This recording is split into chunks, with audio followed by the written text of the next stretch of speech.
Maqaan kiyya Dr. Liban Diidaa jedhani. Ogeessa fayyaati. Internal medicine specialist.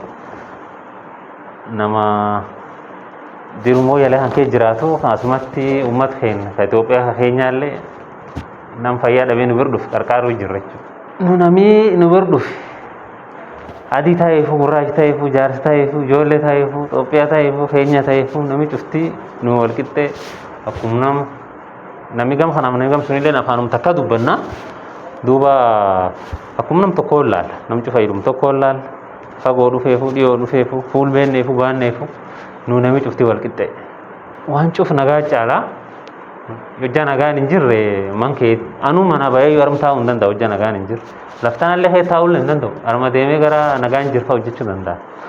Kanaaf uummatii gar cufaa keenya gad dhufteefuu kam Itoophiyaa keessaa fuula cufaa gad dhufteefuu hojjaa nagaan hin jirre namni dhufee asitti nu biratti yaalamuu danda'a hin jiru. Kanaaf nagaan waan cuf duraati. Rabba nagaa heentissinna namuu fuula jiru sirkaal taateefuu NGO taateefuu uummata taateefuu nami cuftii waan nagaa irraa yoo bobba'e hojjaan nagaa lallaban hojjaa nagaa tissan wanni kaan cuftii waan nagaan dudduub dhufa waan taateef kanaaf namuu garum jirtaniin nagaa tissaa nageen jabeeffadhaa namni nagaa hin qabnoo man qabu jedhee dhaamachuu fedha.